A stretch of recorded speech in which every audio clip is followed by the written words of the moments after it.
नमस्कार, मैं हिमांशु मिश्रा। आप देख रहे हैं दोस्तों भारती टीवी। दोस्तों, आज एक ऐसे मुद्दे पर हम बात करने आए हैं जिस पर पूरे देश में बवाल मचा पड़ा है और प्रधानमंत्री नरेंद्र मोदी बड़े गुस्से में है इस मुद्दे को लेकर और बड़े बड़े अफसर नपने वाले हैं। यहां तक कि धर्मेंद्र प्रधान के ऊपर भी गाज गिरने वाली है।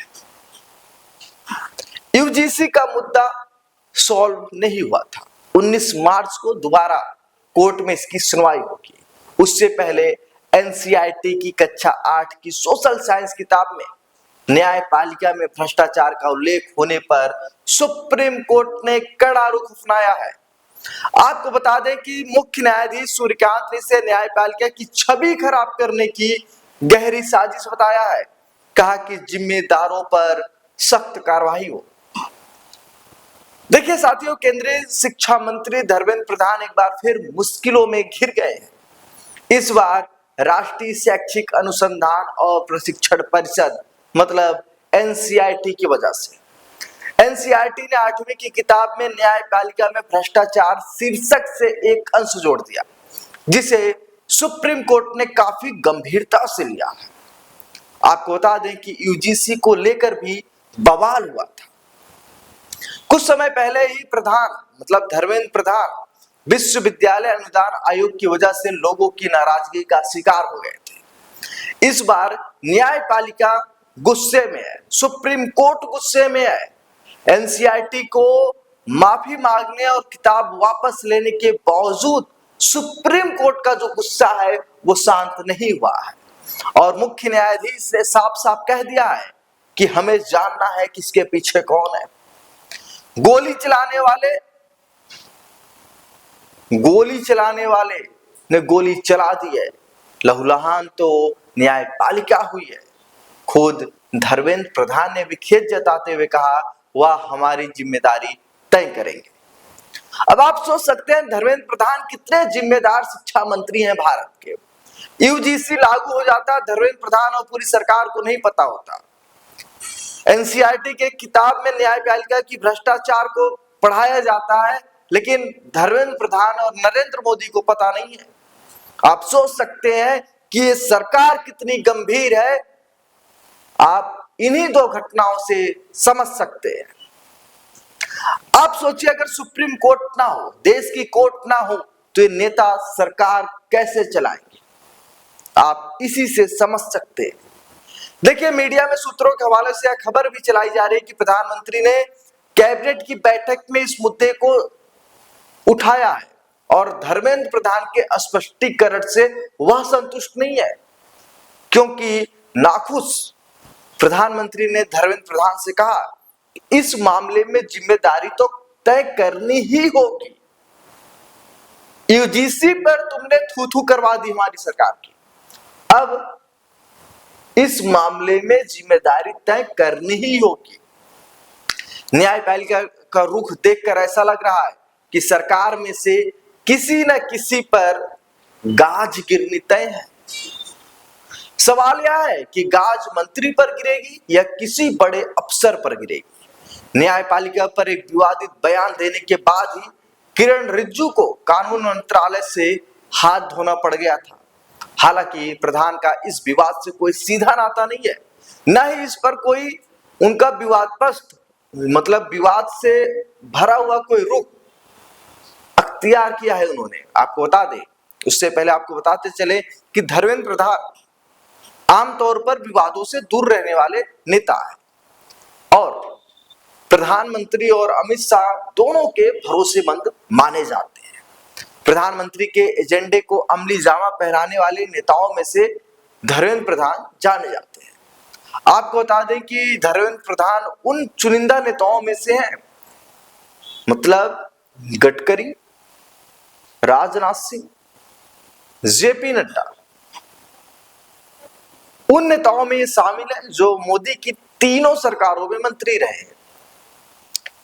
पहली बार जब वह मंत्री बने तो महज 45 साल के थे। उन्हें पेट्रोलियम और प्राकृतिक गैस जैसा अहम मंत्रालय दिया गया था। 6 महीने में ही उन्होंने बतौर मंत्री अपना ग्राफ ऊपर कर लिया। उन्होंने सबसे ज्यादा लंबे समय तक पेट्रोलियम मंत्री रहने का रिकॉर्ड बनाया। और धर्मेंद्र प्रधान की जो महत्वाकांक्षी योजनाएं हैं, अब आपको ये भी बताते हैं। देखिए, धर्मेंद्र प्रधान के पेट्रोलियम मंत्री रहते ही उज्ज्वला जैसी महत्वाकांक्षी योजना लागू की गई। यह योजना मोदी सरकार के लिए क्रांतिकारी साबित हुई। गरीब महिलाओं को एलपीजी कनेक्शन देने की यह योजना मई 2016 में शुरू की गई और आपको बता दें कि सिर्फ और सिर्फ एक साल में ही 2.5 करोड़ महिलाओं को इसका फायदा पहुंचाया गया। 2019 में मोदी की वापसी होती है और मोदी सरकार ने इस योजना को खूब भुनाया और जीत में इस योजना का भी अहम योगदान माना गया। और 2017 की उत्तर प्रदेश विधानसभा चुनाव में भी भाजपा ने इस मुद्दे को खूब भुनाया था। देखिए साथियों, सितंबर 2017 में जब धर्मेंद्र प्रधान को कौशल विकास मंत्रालय का प्रभार सौंपा गया तो वहां भी वह तुरंत पीएम मोदी के विजन को पूरा करने में लग गए।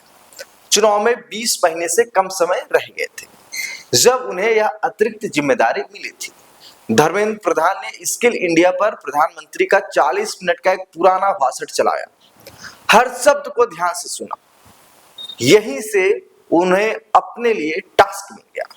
इसे पूरा करने के लिए उन्होंने वोकेशनल ट्रेनिंग पर फोकस बढ़ाया, निजी संस्थानों से टॉय अप के जरिए युवाओं के स्किल डेवलपमेंट का प्लान बनाकर अमल करना शुरू कर दिया। यह योजना भी प्रधानमंत्री की महत्वाकांक्षी योजना है और वह लगातार इसकी उपलब्धियां गिनाते हैं। अब एक और योजना धर्मेंद्र प्रधान की, पेट्रोल पंपों पर डिजिटल पेमेंट को बढ़ावा देने के लिए उन्होंने नीति बनाई। नवंबर 2016 में जब प्रधानमंत्री नरेंद्र मोदी ने नोटबंदी की और कैशलेस इकोनॉमी की वकालत की तो धर्मेंद्र प्रधान ने तुरंत अपने मंत्रालय के अफसरों की बैठक बुलाई। डिजिटल भुगतान को बढ़ावा देने के तरीकों पर मंथन किया। इसके बाद पेट्रोल पंपों पर डिजिटल पेमेंट को बढ़ावा देने की नीति बनी। अब तक जो धर्मेंद्र प्रधान के बारे में मैंने आपको बताया ये सरकार से जुड़ी हुई थी। अब भाजपा में उनको कितनी बड़ी जिम्मेदारी मिली है आपको ये बताते हैं। देखिए साथियों, शिक्षा मंत्रालय में भी वह राष्ट्रीय शिक्षा नीति सहित मोदी सरकार के एजेंडे को बिना किसी विवाद के लागू कर रहे हैं। प्रधान ने सरकार ही नहीं पार्टी में भी खूब योगदान दिया है, खूब जिम्मेदारी बखूबी से निभाया है। वह राजनीति में सीढ़ी दर सीढ़ी नीचे से ऊपर उठ रहे हैं। इस नाते उन्हें संगठन का भी पूरा अनुभव रहा है। आपको बताते चलें कि धर्मेंद्र प्रधान का राजनीतिक सफर 1983 में अखिल भारतीय विद्यार्थी परिषद से शुरू हुआ। तब वह कल्चर कॉलेज में बराहवीं में पढ़ रहे थे। 1985 में वह छात्र संघ के अध्यक्ष बने। इसके बाद बीजेपी मतलब एबीवीपी ने उन्हें राष्ट्रीय महासचिव बनाया। 2004 से लेकर 2006 के बीच वह भाजपा युवा मोर्चा के राष्ट्रीय अध्यक्ष रहे। साल 2000 में प्रधान पालाहार से विधायक बने और 2004 में देवगढ़ ओडिशा से सांसद बने। आपको बता दें कि धर्मेंद्र प्रधान बीजेपी के महासचिव भी रहे। उन्हें पार्टी ने बिहार का चुनाव प्रभारी भी बनाया। कर्नाटक, उत्तराखंड, झारखंड में पार्टी मामलों के प्रभारी का भी काम दिया। प्रधान ने पार्टी को कहीं निराश नहीं किया। प्रधान को ओडिशा में बीजेपी की जमीन तैयार करने वाला नेता माना जाता है। राज्य में विधानसभा और लोकसभा चुनाव में बीजेपी की शानदार जीत में उनका बड़ा रोल माना जाता है। आपको बता दें कि प्रधान पहले ओडिया नेता हैं जिन्हें दूसरे राज्य से राज्यसभा का सांसद बनाया गया। 2012 में पहली बार बिहार और 2018 में मध्य प्रदेश से उन्हें राज्यसभा का टिकट मिला। लेकिन अब धर्मेंद्र प्रधान के लिए रास्ता बहुत कठिन है। मोदी साहब गुस्सा हो गए हैं। यूजीसी के बाद जो दूसरा मैटर एनसीईआरटी में न्यायपालिका का भ्रष्टाचार आया है, इस पर मोदी साहब भी गुस्सा नहीं है बल्कि सीजीआई साहब भी गुस्सा हो गए। आप सबको क्या लगता है, सरकार धर्मेंद्र प्रधान पर गाज गिराएगी या किसी अफसर पर? आप लोग अपनी राय हमें कमेंट बॉक्स में जरूर बताएं। देखते रहिए भारतीय